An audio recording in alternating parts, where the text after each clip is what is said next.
Little Gidding.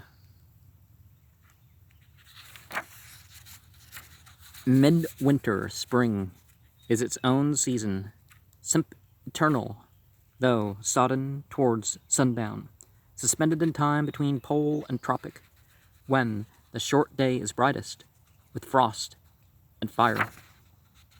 When you leave the rough road and turn behind the pigsty to the dull facade and the tombstone. There are other places which also are the world's end, some in the sea jaws, or over a dark lake, in a desert or a city. Ash on an old man's sleeve is all the ash the burnt roses leave. Dust in the air suspended marks the place where a story ended. Dust inbreathed was a house, the wall, the wainscot, and the mouse, the death of hope and despair.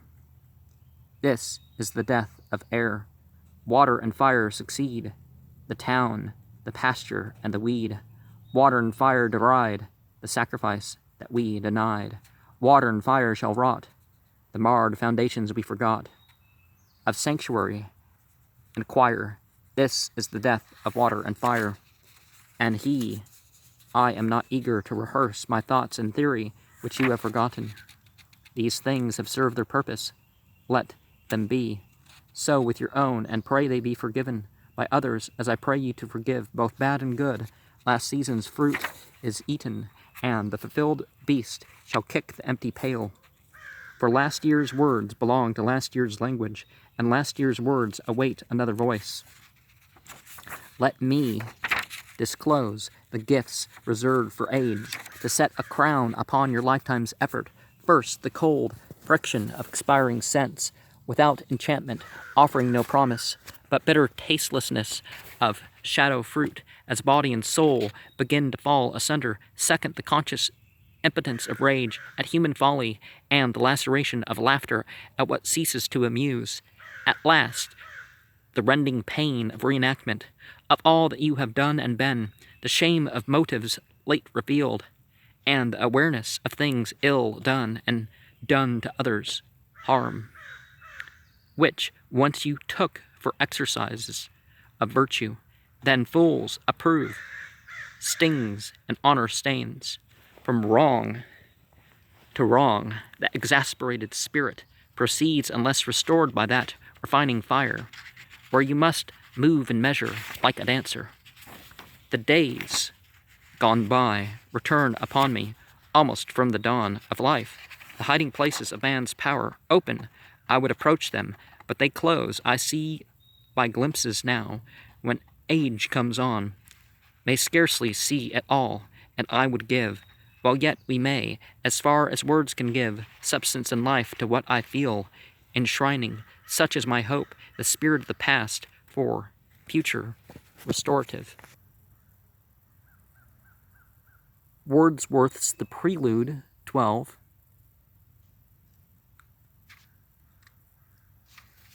lines 277 to 286 is the days gone by to the future restoration.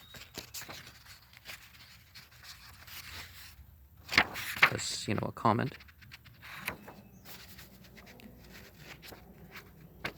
There are three conditions which often look alike, yet differ completely, flourish in the same hedgerow: attachment to self and to things and to persons, detachment from self and from things and from persons, and growing between them indifference which resembles the others as death resembles life, being between two lives, unflowering between the live and the dead nettle. The dove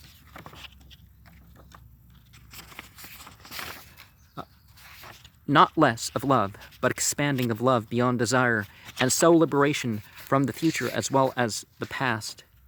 The dove, descending, breaks the air with flame of incandescent terror, of which the tongue declare.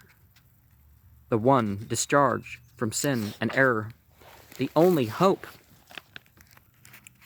or else despair, lies in the choice of pyre or pyre, to be redeemed from fire by fire.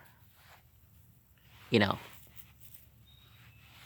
torment in the afterlife, or this life from one's will, right? Well, I mean, there's other ways to think of that. Who then devised the torment? Love? Love is the unfamiliar name behind the hands that wove the intolerable shirt of flame which human power cannot remove. We only live, only suspire, consumed by either fire, our fire. Who then devised the torment? Love.